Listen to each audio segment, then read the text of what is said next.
I'd like to invite the session moderator, Mr. Muthu Singaram, CEO, HTIC, IIT Madras, on the dais, sir. I also request the panelists of the session to please come on stage. We have with us Mr. Stephen Victor, Training and Management Consultant, Dr. Karthik Anantharaman, Chief Marketing Officer, Vice President Marketing, BPL Medical Technologies, Mr. Biten Kathrani, Director R&D and NBD, Asia, Middle East and Africa at Boston Scientific, Mr. Ashim Roy, Co-founder and CEO, CardioTrack, Mr. M.V. Amresh Kumar, Senior Technical Officer, Kalam Institute of Health Technology. Now I request the session moderator to please commence the session.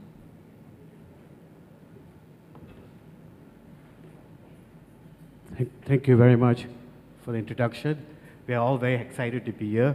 We were hoping that the keynote address, so he could put everybody to sleep and then we can wake you up. But unfortunately, now we have to ensure you don't sleep.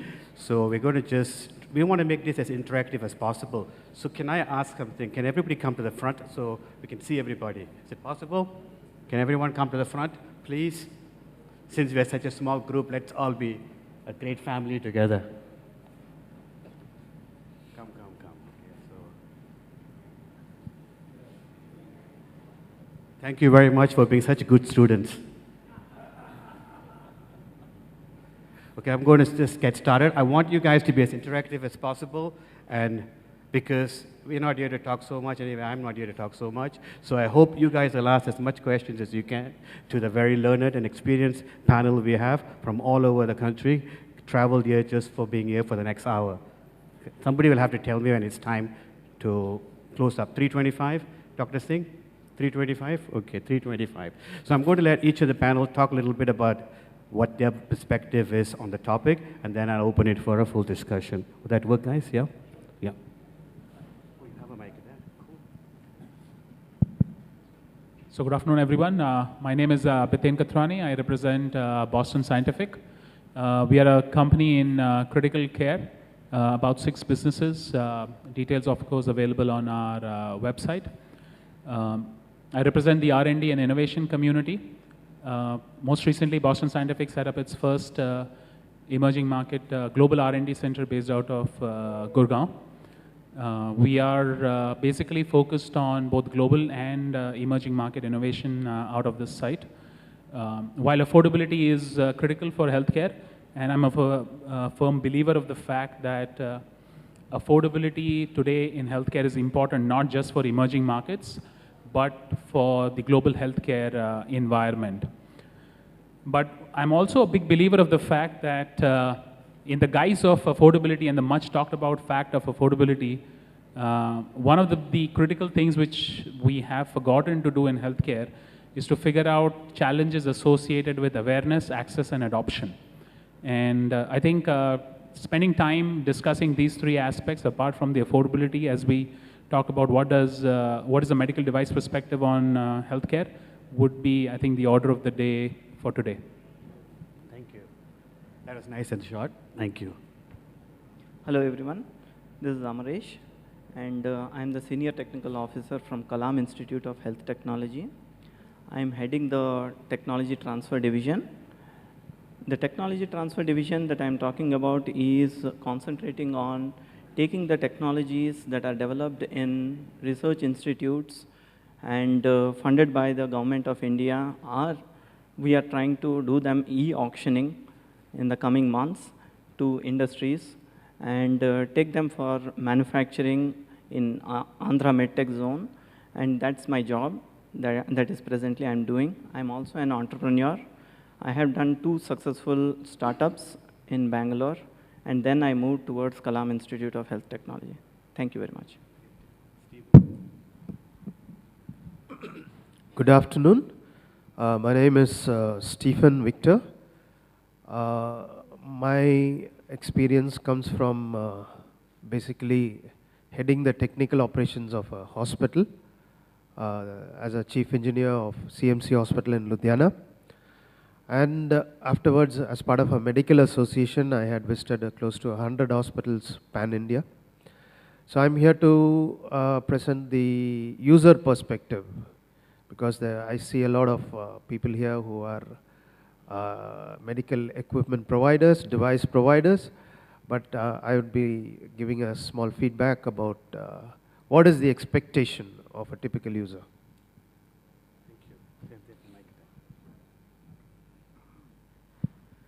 Good afternoon. I'm Dr. Karthik Anantharaman. I'm representing Goldman Sachs portfolio company by the name BPL Medical Technologies. We also have a subsidiary in the UK by the name of Penn Lawn that specializes in anesthesia and operating room solutions. So I'm here to kind of represent the vendor perspective or a manufacturer's perspective of what is our industry's response or a manufacturer's response to affordable healthcare. And by virtue of being a medical doctor, I'm also the member of the Indian Medical Association and the API. So therefore, I also get to attend some of those meetings and see the doctor's perspective as to how a doctor or what's the expectation from a healthcare provider in terms of affordable healthcare. So we'd like to possibly share a few experiences that we've had in the past couple of years of trying to develop affordable medical devices. And what we understand as a medical technology company as affordable is not essentially understood the same way by a patient who's the end consumer of this technology. So some of those nuances are quite interesting, which we'd like to share as a part of this discussion. So look forward to a good interaction. Hi, my name is Ashim Roy. I'm co-founder CEO of CardioTrack. CardioTrack is a startup in the space of cardiovascular disease diagnosis and intervention. Our solution is based on IoT and AI, and what we are expecting is that through these kinds of technologies, not only we make the solution a lot more accessible, but also we can make it a lot easier for people to train on. So as a result of that, we can make the user experience a lot better through the technologies that we are developing. I look forward to the interaction this afternoon. Thank you. That was very sweet and nice of all my panel. They've actually listened and been very short. So I'm going to throw a few questions to them first, and then I'm going to let you guys ask them some questions. So I'm going to ask the doctor first a question. In the perspective as a doctor, what do you look in a new medical device market space field? What would you be looking at if one of these guys wanted to get into building a medical device? Absolutely. I think it's a very relevant question. Traditionally, medical device businesses have been understood as capital-intensive businesses. So naturally, in a B2B perspective, most traditional medical equipment companies have been in B2B businesses where we get to develop medical devices, and naturally developing medical devices in a way no different from developing a new pharmaceutical agent. It takes at least about 5 to 6 years in development, a couple of $1 million at least in terms of an R&D investment. So, however, in the earlier part of discussion, when I put myself in the shoes of a doctor and think, typically what doctors would like to see is basically medical devices that come with a true clinical value proposition. Are devices actually being developed not just for serviceability, but are they being developed for addressing specific clinical needs? And the second important consideration that a lot of doctors and hospitals are coming up with is about outcome-based pricing. Instead of fixing a specific price to buy a medical device, can we have an outcome-based pricing? And it's not just, I think, important when we talk in the perspective of affordable healthcare of developing low-cost devices, but also I think there is a need to develop smart business models and pricing models, and that is what will, I think, help us solve the whole consideration of affordability. Okay, cool. I'm going to ask Biten, you've been very vocal about not having cheap, it's an ugly word anyway, cheap medical devices. So what doctor has said here, what Karthik has just said, he's looking at clinical value during the product. So do you want to add, because you've been very vocal about it shouldn't be on price? Sure. I think first and foremost, yes, I've been pretty vocal, and but I must clarify, I'm not saying affordability is not important. What I'm saying is if you don't address the other problems, affordability in itself is not going to solve the problems of healthcare today. I think Karthik touched on a very, very important point, and that is, and I'm going to add a little bit context to that. When, he talked about having smart business models or appropriate business models.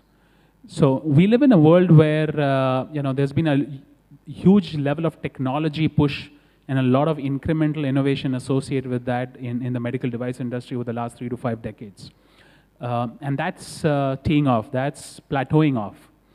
And once again, it's coming back to innovation driven by clinical unmet needs or underserved needs. And you're going to see a lot of that technology coming in again from global locations. Not that it's not going to come from India and emerging markets. It will come from our part of the world as well. But large corporations are continuing to focus on those clinical unmet needs, and they're going back to having the patient and the clinical disease centric to their innovation cycle. So where does that leave countries like us, where while we are trying to solve those huge unmet clinical needs, for example, neurological disorders or structural heart disorders, but we are also trying to solve basic healthcare consumption needs. And that's where I think we need to be mindful about the fact that purely bringing an affordable product without the appropriate business model associated with that, and pricing being just one part of that business model, if we don't solve that collectively, it's going to be a problem. And what I mentioned earlier in terms of awareness, access, adoption, we got to get all these things together. And I'll end by making one point, which is when you look at the innovation models, which is focused on the clinical disease, focused on the patient or the caregiver, what you're going to be thinking about is, first and foremost, what is that clinical outcome, which defines clinical success. Once you know that, the next level of decision making which you need to get down to is, now who is going to make that decision? And is the patient willing to come and consume healthcare? Today in India, the first biggest enemy for various cultural aspects apart from affordability is the unwillingness of the patient to consume healthcare. Once you have decided that yes, they are willing to consume healthcare and get into the healthcare system, then you need to decide who's going to make the decisions along the care continuum. And unless we know how that decision making is done, unless we use smart technologies to help make those decisions for the stakeholders, just making a pure affordable device at the end of the channel is not going to solve it. And that's what I meant when I said it's not just affordability. Cool.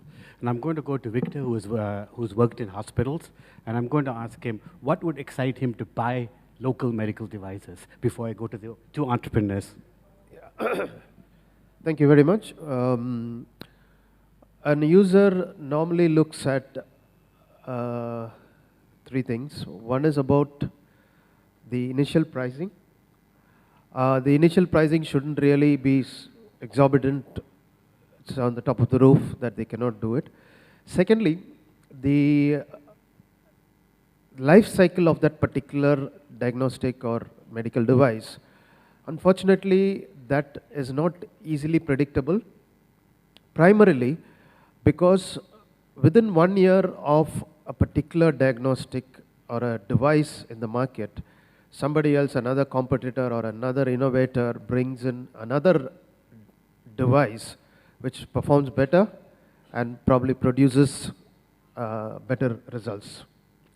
So that becomes a great issue for a user to invest on a medical device. Thirdly, most of the companies have been aggressively looking at short-term gains.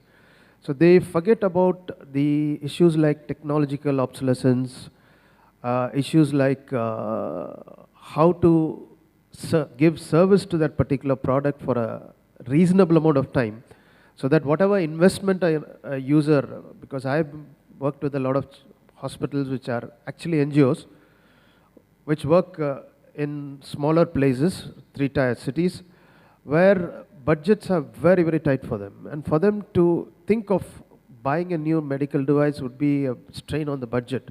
So they are looking at devices which will work and that there will be enough backup for a reasonable amount of time, so that they are not only able to recover the investment that they've made, but they are able to provide a continuous service without having the pain of suddenly the equipment doesn't work, the service engineer doesn't turn up, and they're not able to get usefulness out of that product. I'm going to ask you, Amrish, you're going to be looking at 100 over technologies in the end of the year, new year time. What would you be looking at, and why would you be looking at these sort of technologies? Sure, and why do you believe they can be commercialized? Sure. So what I see is there is a good debate on. I think you need to speak into the mic. There is a good debate on the costing and the pricing of the medical devices.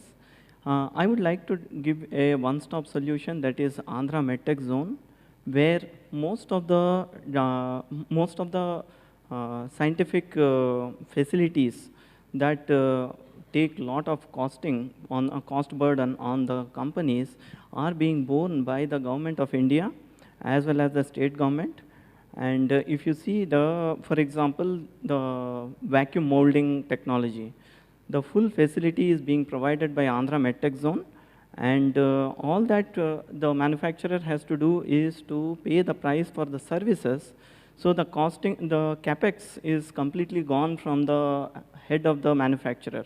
So you can get the cost of any of these kind of manufacturing drastically down, right from 100% to almost like 40%, just by making sure that you are taking these services from Andhra MedTech Zone. As well as I would like to talk a little bit about the Kalam Institute. Kalam Institute is basically formed for developing for providing grants for critical technologies in medical domain. And within 1 to 2 years, the low-hanging fruits of these technologies will be available as technology transfers to manufacturers, so they can bid in the e-auction, either exclusive rights or non-exclusive rights, and take it further for manufacturing. So I believe that within 2 to 3 years, you will be seeing a drastic change in the costing that the Indian manufacturers can take advantage of. Now coming to you, Amish, you've been a startup and you've been very successful raising foreign money from a very difficult man in Singapore. I know him, so if he's given you money, he must be believing in your technology or something you're doing. So would you like to share that journey now? I mean, I think first I came across a couple of years back, and now you are into the market. 2 years ago you weren't. You are into the market. So maybe you'd like to take the audience through the journey you've had in the last couple of years. Sure. So our journey actually started tail end of 2012, about 5 years, almost 5 years ago now. And I met with, he's talking about our chairman, Ravi Govindan, who's a super angel in Singapore. I met with him early part of 2015, and he was very impressed with what we were trying to do in the Indian context, particularly in the tier 2, tier 3 cities and rural areas, and how the technologies like ours will transform the rural healthcare landscape. And with that, he was the first investor in the company, and now the journey has actually, we have moved forward. We launched our product in 2015, September 2015, so we have been in the market for about 2 years now. Our first major customer break has been last month. Columbia Asia decided to work with us.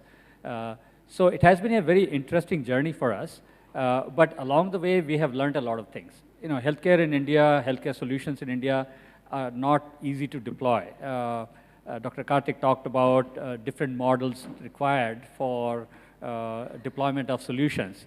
And CAPEX is not necessarily the only way to deploy a solution. And we have been experimenting all along in terms of how we can bring the technology that we have to the market. But one thing is very clear, is that the Indian buyers, you know, whether you take the hospitals, whether you take the cardiologists or the doctors who we work with, they are pretty savvy in terms of how the financial model could work. And that's where our part of the innovation has been, is that apart from the technology itself that we have developed and the solution that we provide, we also try to make sure that these solutions can be easily deployed in the context of the primary care centers where we are active. Okay, cool. Now that the panel have all answered one question, I'm going to give them a break and ask whether the audience have any questions they would like to be addressed. I know it's after lunch, before dinner time. Anybody has any questions? Oh, it's going to be very hard. I think you should identify people in the audience and ask put them them on the questions. spot. And ask them questions. That's what it's going to do. But if anyone voluntarily asks questions, then I don't have to do that, I guess. Anyone has any questions? There somebody has a question in the back. Dr. Singh will reward you. Don't ask me what the reward is. Somebody has to maybe give him a mic because I don't think. Or you can come in the front. Or the other option is I can come to the floor with the mic. There you are. Just a little off the context, a question which just came up in my mind when you were saying that the government is taking initiatives to support, medtech companies, right, medical devices companies. So I was just asking what sort of these supports are, because there's been a price ban. I've been reading a lot lately about what are these recent price caps which have come into the companies, and the companies have taken a huge hit. Can you hear me now? Yeah. So should I repeat my question again? Yeah. So my question is that what sort of a support government is taking for such companies which are being hit by these price bans, these price caps? We've been recently reading about the cardio stents and now recently auto implants. So what sort of support is government giving to such medtech companies who have taken a hit, at least for this financial year? Just a question, of the context a little bit. Do you want to address it from Kalam Institute or you want to give it to Bintan? So I think he might be in the best position to answer that question. All I can say is, I don't think the government came in with this price control and then say, okay, now I'm going to support you or incentivize you or give you a tax rebate or whatever, right? I don't think that's what they came in for. So the simple answer to that, at least from the industry level, I don't think we are seeing any of that support come across. But I don't know if Andhra Medtech or Kalam have any solutions to that. What I see is these two are two different things, and we should see it as two different aspects that government is targeting. One is it is creating a price ban and price cap only because to make sure that the patients are at a better position to afford it.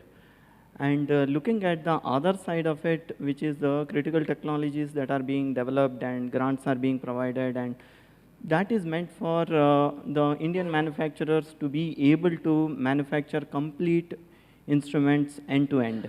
So these two are two different topics actually. I hope I answered. To add to that, there are 2 or 3 initiatives within the government. We are participating in at least 2 of the 3.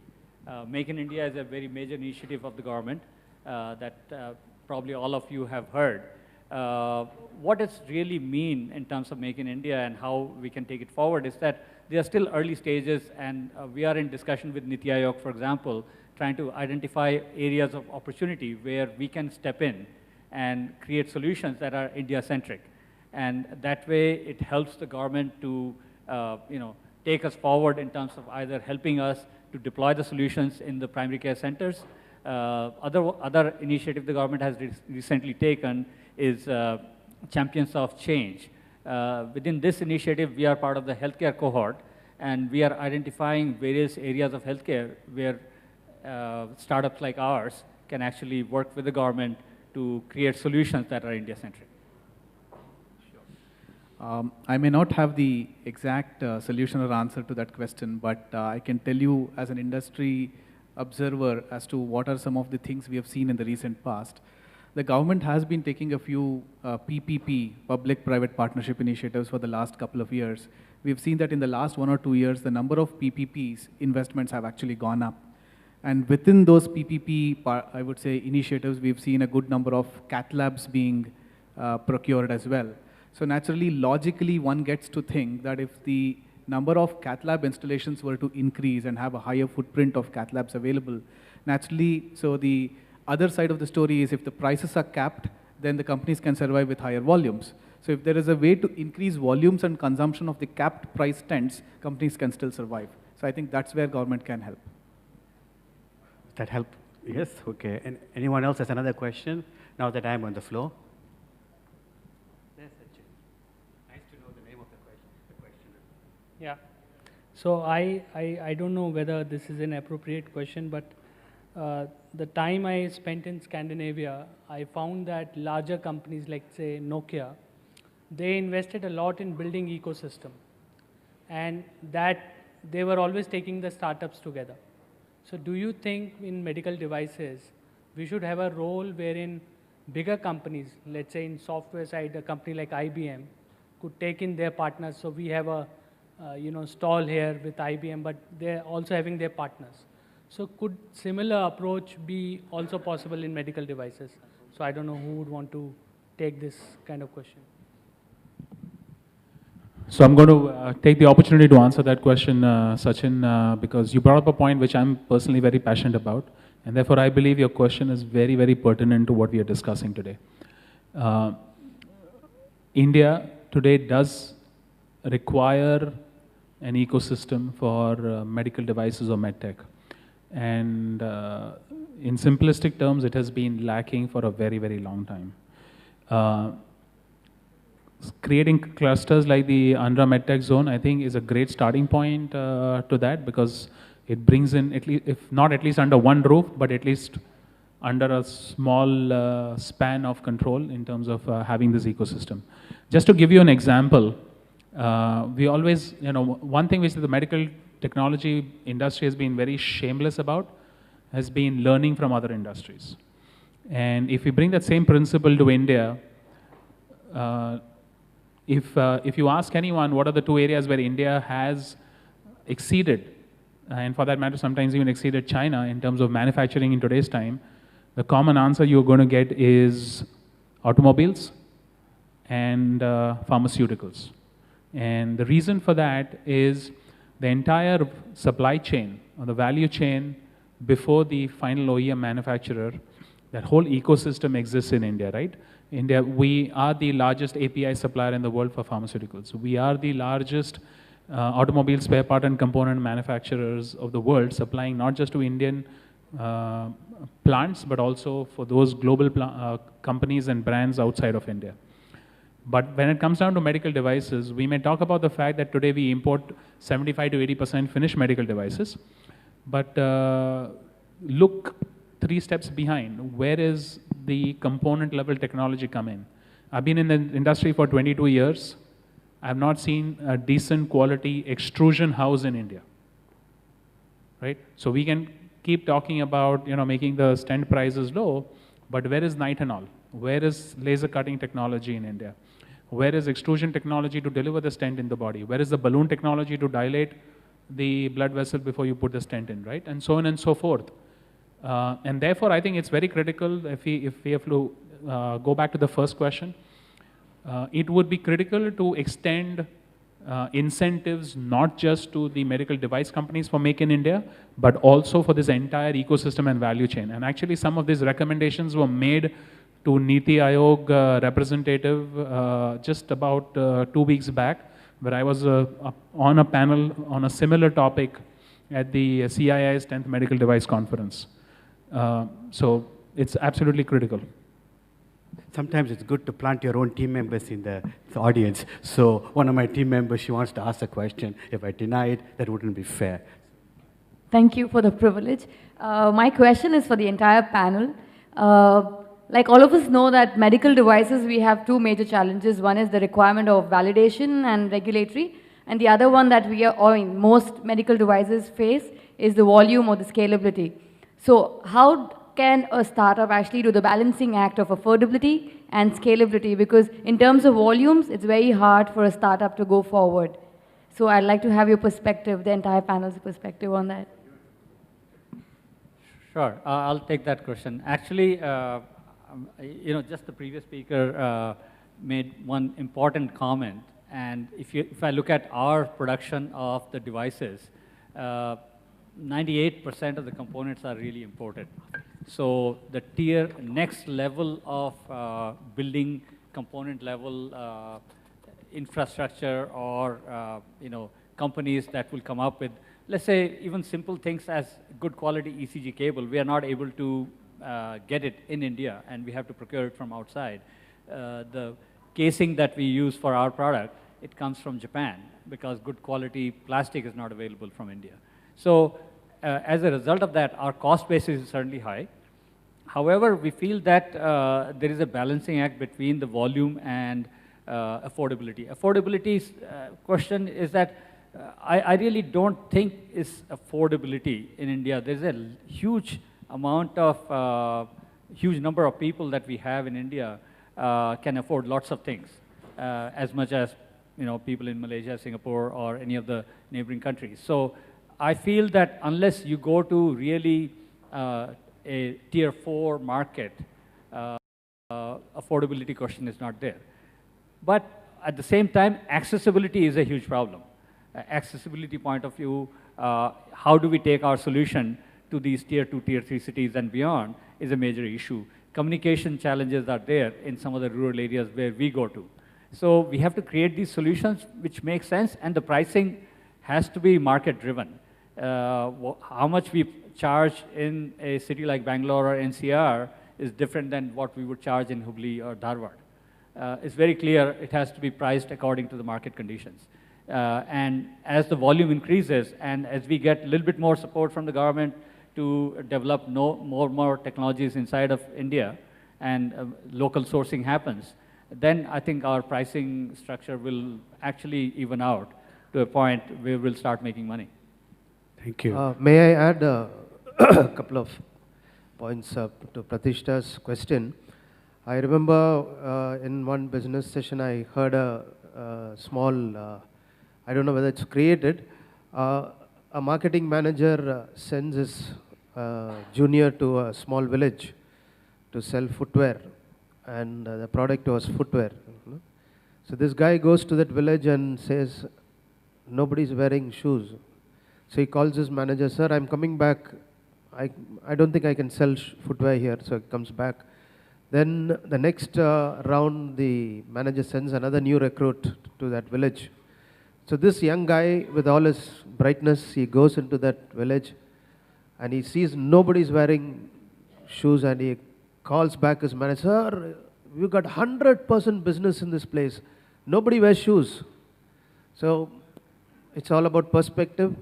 India is a huge country, and since I've been into interior parts of India, the market is enormous. So when you say scalability, it's all available there. It's only in our mind to think, come on, let's do it, go and expand it. Go to the places where it is not there. So definitely you'll be successful. Okay, I have several more questions. So if you want, can you I can add have 2 seconds. Sure, 2 seconds? Yeah. It's already over. No, go on. So yeah, but 2 cents Please. From my side. Actually, I'd like to address this in a little different way. So I used to be an entrepreneur some years some years ago. So let me give you a perspective. If I were an entrepreneur, so I'd like to think local. I think for several years, though it's great to hear about Make in India, that we need to promote innovation in India, let's accept the fact that PwC publishes every year something called as Innovation Index. We are nowhere in the top 100. And the country that ranks number 1 is Switzerland, okay, whose population is less than Delhi, right? So we've got to accept the fact. So I think the way to think is global. So whenever any Indian startup company thinks of making, it's not just good to be a good technologist and develop a good product, you've got to be commercially savvy. That's the only way to make a startup work. So I have 2 aspects or 2 approaches to this question. One, I think one of the smart ways of looking at it is we all have worked with large organizations. We have somebody from Boston and Scientific on the panel. I used to be associated with GE Healthcare earlier. We know that in any large company, when it comes to developing a new product, even though it's a line extension of a conventional technology or a totally innovative technology, these companies are so process-driven that it takes a minimum of 6 to 8 years to come up with a product, by which time the product may not be relevant to the market because the market has moved several kilometers ahead from the time the product planning began. That's where it is important to marry the expectation of a large company with the agility of a startup.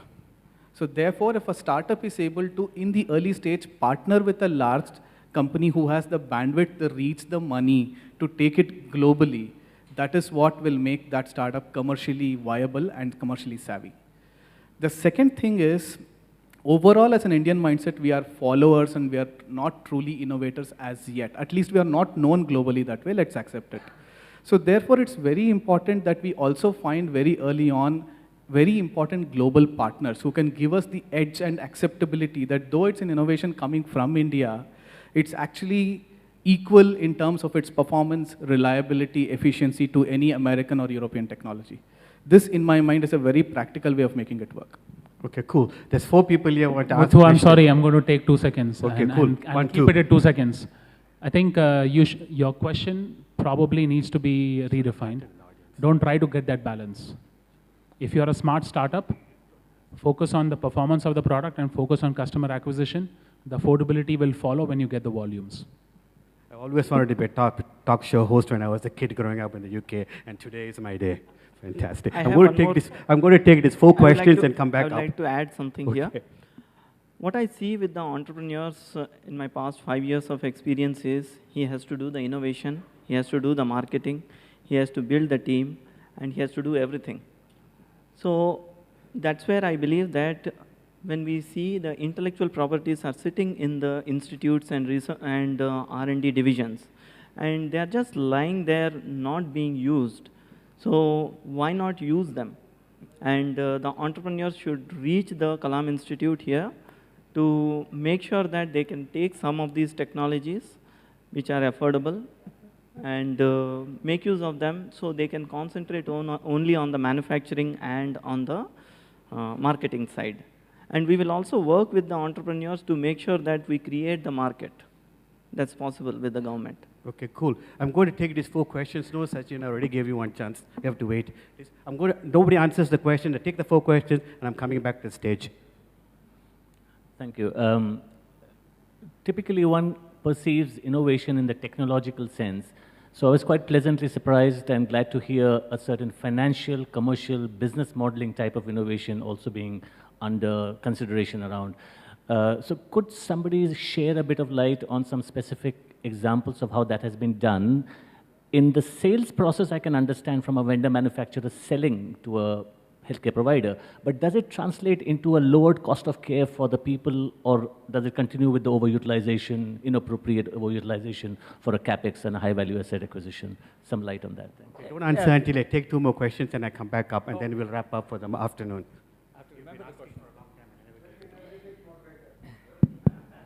I'm Mukesh Taneja. I'm an ophthalmologist, work at LV Prasad Institute at Hyderabad. So this is a comment rather, not a question in relation to what Mr. Kathrani said. Yeah. So when we are talking about the ecosystem, we are basically focusing about make in India, but I think we need to go a step further, probably design in India. What you said, the most of the instruments, medical devices, 75% or so, we are importing. Or maybe we are just copying what the West has made. But there is a need a lot more than that. In the sense, there are problems which we have as Indian doctors, which the West doesn't have. Infections, for example, eye infections or other infection. West does not have eye infections to the extent that we see. Fungal infection, the fungal infection, you just have 2 eye drops. We believe there is a scope to invent much more than that. West will never look into it because there is no market for that. It needs $1 million to produce 1 medicine or 1 eye drop. They are not going to do it because there is not a market over there. So we have to do it. And I think the problems which I have as a doctor, probably I would not be able to solve it as a doctor. I have to work with engineers, whether it's an optical engineer or chemical engineer or a mechanical engineer, and then get into the solution. So the ecosystem which you are talking about has to look into that aspect also. I was in Bascom Palmer for 1 year. What happens there is the doctors and engineers work in the same hospital. It's the same building. You have the research people sitting together and talking about a problem. The doctor thinks it's a very difficult problem, and the engineer says has such a simple solution. I never knew this was a problem for you. So that dialogue need to take place in India also. The doctors and engineers have to sit together and bring out solutions to the fact which West doesn't have those problems. These are our problems, and we need to find a solution for that. Thank you. Can you both be brief? I'll give you the mic for the question because I promised to get off at 3:25. So I'll take, by the time I reach the stage, you have to stop asking your question. My name is Rajneesh Rohadgi, and my question is really around the fact that the moment you talk of affordable solutions, the implication is that you're looking at products which can go down the pop strata into the interiors. The paradox is that most companies, sales teams and marketing and commercial models are all designed for the top tier. So the R&D mindset to develop products for India, I think that change has happened starting from the much hyped GE's reverse engineering. But even they have not made a big commercial success because the commercial model is not in place. Any specific examples or ways to do it? Karthik, you talked about taking a model outside India by tying up with global partners. That's different. I'm talking of going down into the pop strata. Okay, we'll start with Bitin. Do you want to take any of those questions? So I'll just make a comment to what Doctor mentioned about the innovation ecosystem part of it, not just the manufacturing ecosystem. And I couldn't agree more with you. I think it's very critical, and which is why at Boston Scientific, one of the things which we have done is, before trying to jump the gun on Make in India, we've actually started an R&D investment in India. And a critical part of the R&D setup which we have is we have an exploratory function, and the sole job of the engineers in the exploratory function is to actually go out and spend time in the operating rooms, in the clinical environment, along with doctors, and really map out clinical unmet needs, and then invite those key physicians who are willing to think innovatively, willing to think out of the box, to our center and work with us, where we can actually do proof of concepts and prototyping. And that team of ours, which we call as exploratory, is actually focused on clinical unmet needs innovation. And we actually have engineers, marketing people, and physicians work closely together, because we believe those are the three arms of innovation: clinical, commercial, and technical. And for that matter, that also incidentally addresses your comment there, where it's, you can't solve each of these independently. You got to solve each of this in a cohesive manner, simultaneously, with each of these stakeholders looking at it in a very different perspective.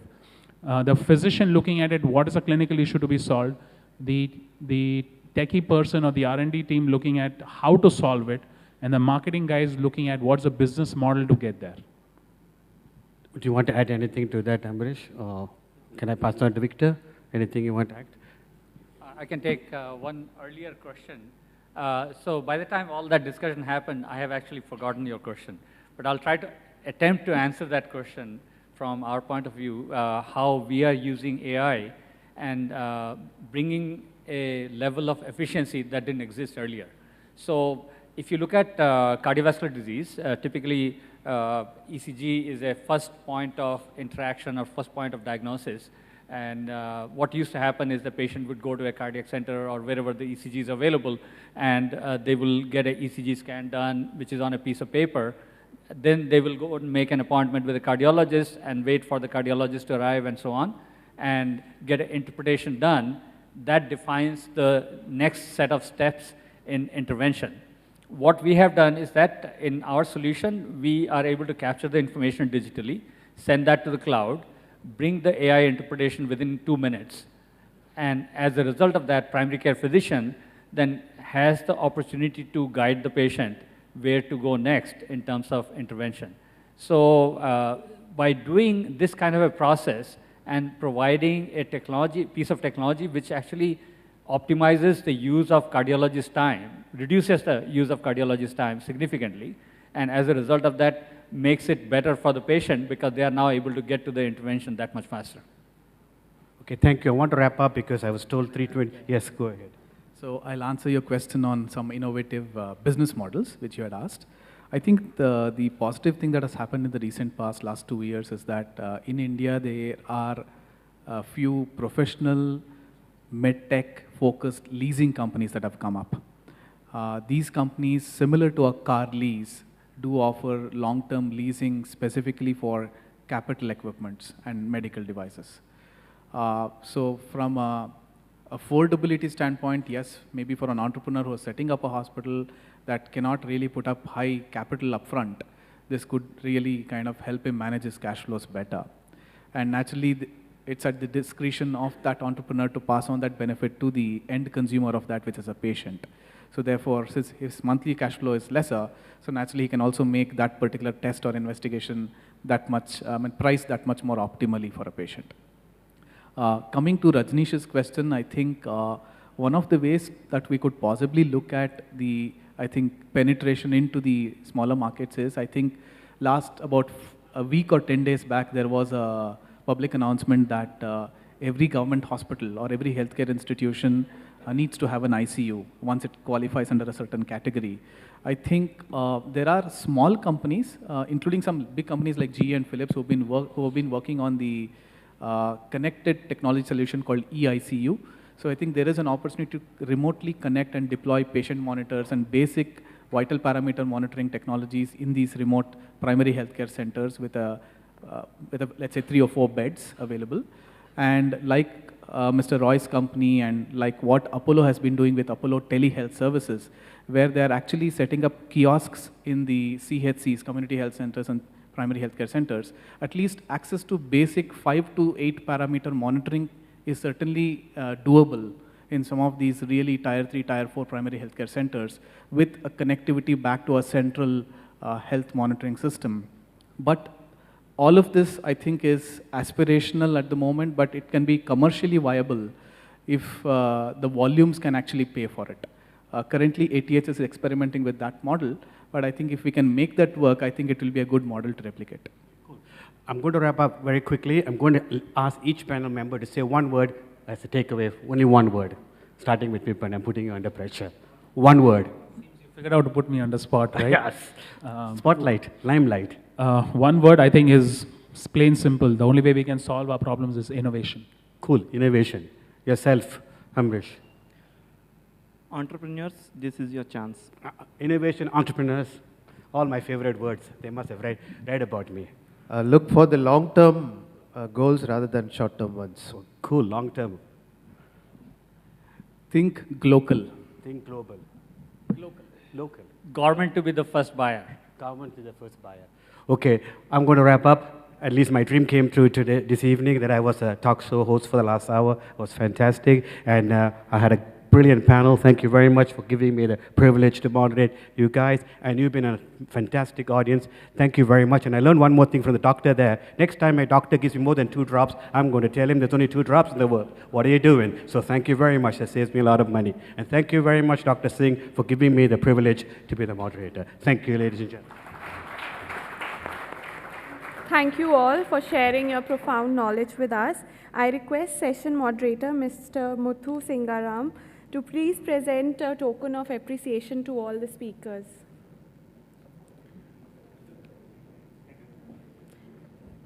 Mr. Stephen Victor. No. Dr. Karthik Anantharaman.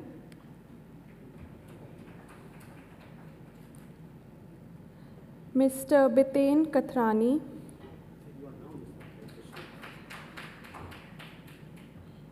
Mr. M.V. Amresh Kumar.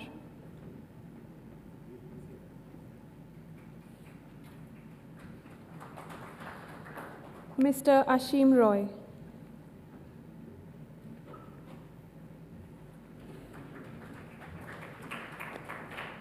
I now request Mr. Amit Saroj to felicitate the session moderator.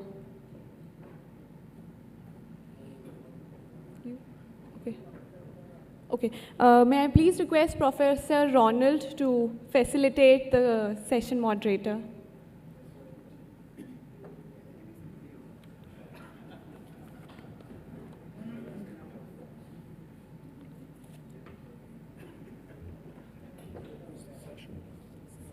You just have to felicitate. Yeah.